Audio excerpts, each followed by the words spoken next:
Hey guys, welcome to another episode of a Dine Mall series. Today we're at the Regency Mall in Racine, Wisconsin. Let's take a peek inside.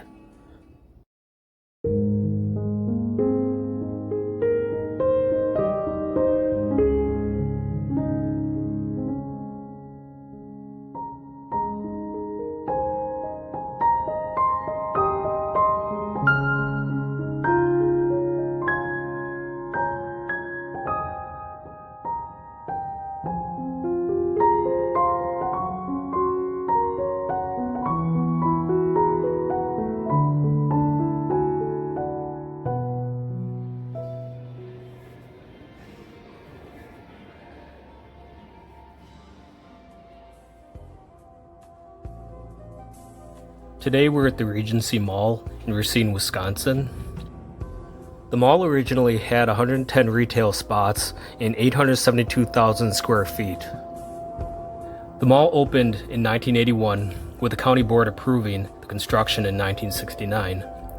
The mall opened with two anchor stores, Bergner's and Boston store, and later in the same year of the mall opening, JCPenney became the third anchor after closing its downtown Racine store, which it operated since 1925.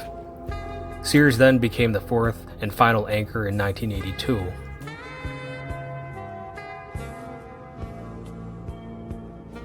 The mall was previously owned by CBL Properties from 2001.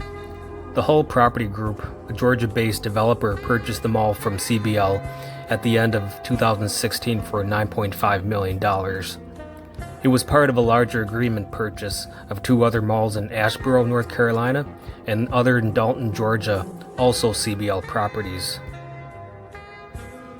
During its ownership, Hull proposed a major revitalization project that began in the beginning of 2018. The plan involves extensive interior and exterior upgrades involving new ceiling lights, paint, and carpeting.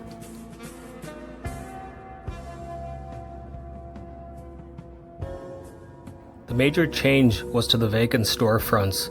Most of the empty fronts have been covered with wall and trim chair rail molding and finished with paintings and murals. This is the second visit to the mall, where the first time visiting was back in 2017.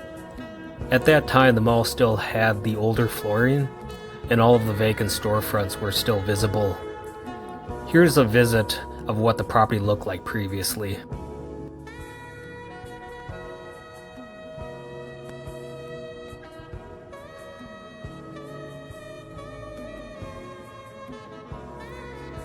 You see the old flooring from what it was added for the 2000s.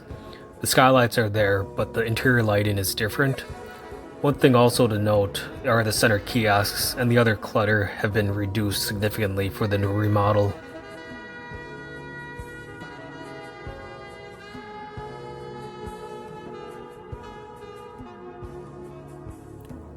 The new murals include elements of Racine, either historic, iconic local photos, and inspirational messages.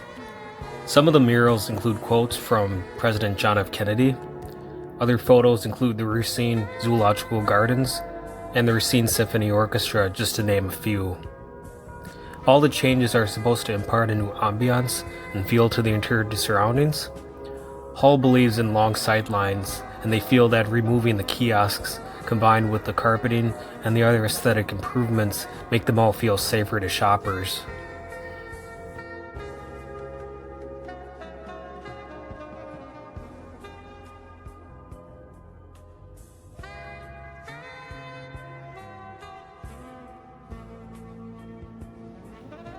From the time of the original 4 department stores, it didn't take long for the lineup to change. As said before, Bergner's was one of the 4 original stores. It then got rebranded to Prangi's, and in 1992 the store became Yonkers. Yonkers unfortunately closed in 2001. Boston store, which already occupied the mall, opened a second location in the South Anchor. Steve & Barry's, a store selling college-branded clothing, moved into the empty space in November 2004. Burlington Coat Factory replaced the Steve & Barry's location after it moved to a smaller space in 2008.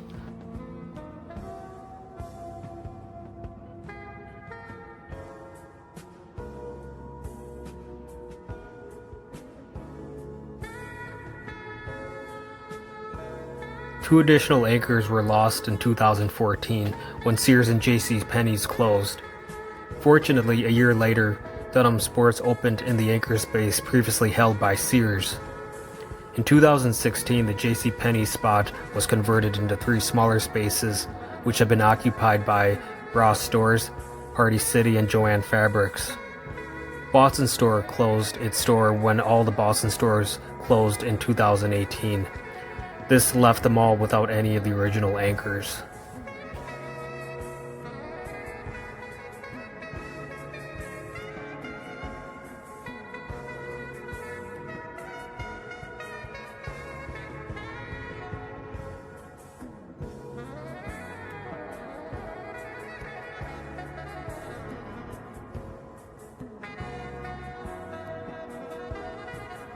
Other stores that have closed at the mall includes a Hallmark, a Mastercuts, and a Regis Hair Salon.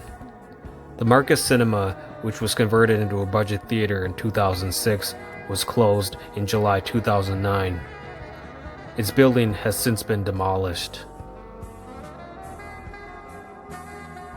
Here we're walking towards the Dunham Sports. I always think that this view kind of makes the view seem surreal.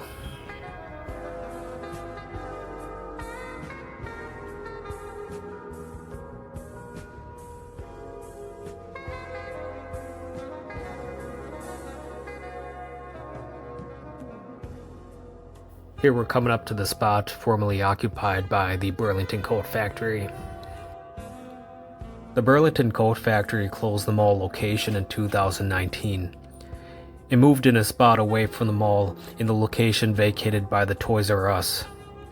I guess they thought being in the shadow of a dying mall is a bad omen.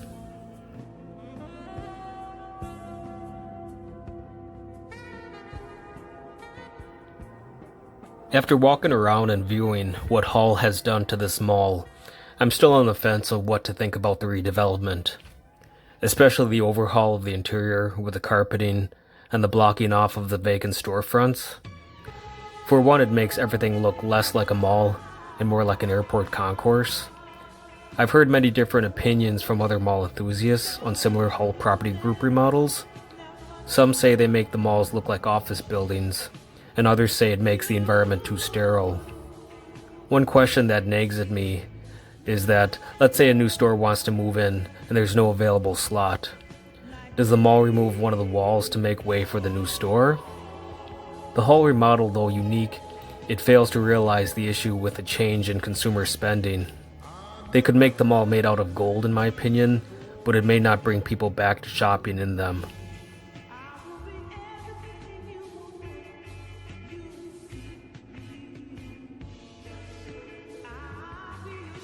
The thing I miss about their interior remodel is the removal of a storefront in the old Boston store wing. It has the white brick front with the 2 diamond-shaped windows. It's sadly torn out. 2 stores occupied the spot for the life of the mall before falling vacant. And Attell's, I don't know if I pronounced that right, but it's a women's clothing store, and a 7th Avenue later on.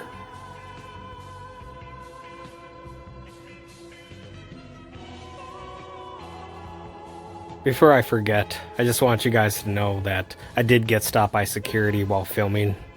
I didn't get as much to film inside the mall that I wanted to. Plus, the guy that I talked to, he didn't seem very nice, and he says that many people come into the mall doing what I was doing, and that he just yells at them and tells them just to leave. But I offered to take him out to lunch and see if he could maybe answer some of my interview questions about what he does and what is going to happen to the mall in the future, but he declined.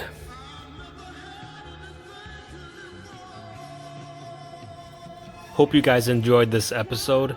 If you have any other questions or comments, let me know. And if you like what you see, please subscribe and stay tuned for the next episode.